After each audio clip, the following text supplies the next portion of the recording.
Cette synthèse en français parle de l'expérience de méditation et de la façon dont elle peut aider à ralentir les pensées et à détendre le corps. La posture et la respiration sont importantes pour la relaxation. La méditation permet également de se concentrer sur des parties spécifiques du corps, comme le cou et les épaules, et de relâcher les tensions. En entrant en soi-même, on peut se détacher de l'extérieur et se concentrer sur son propre monde intérieur. En étant conscient de l'âme et de son éternité, on peut se sentir libre et heureux, avec un accès à une source d'amour infini.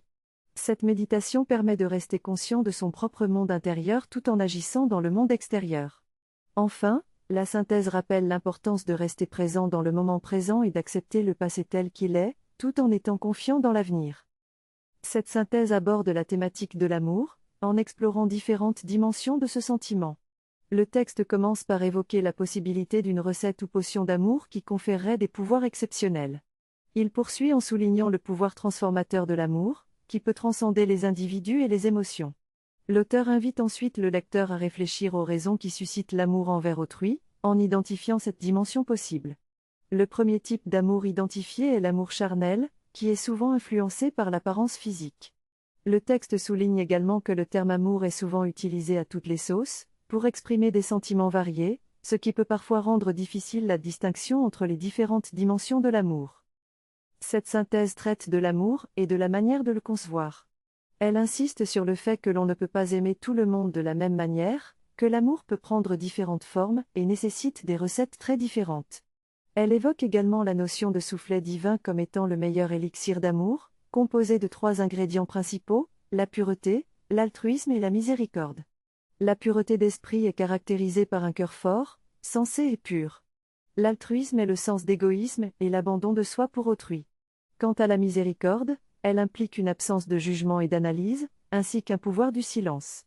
La synthèse souligne enfin la différence entre la compassion, qui implique une empathie et une sympathie pour l'autre, et la miséricorde, qui est une attitude d'absence de jugement et de silence.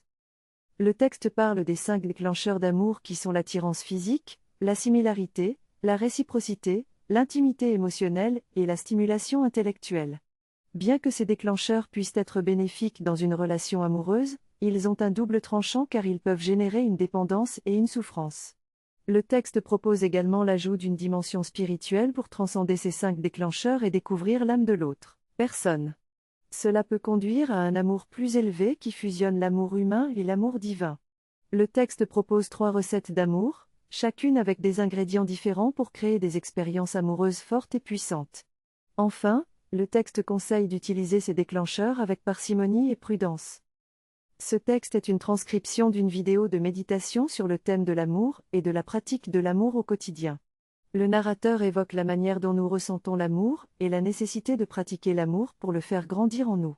Il évoque des idées de recettes d'amour et invite les auditeurs à réfléchir à la manière dont ils peuvent ajuster leurs propres recettes pour faire grandir leur amour. Le narrateur propose également une visualisation de la vie comme une rivière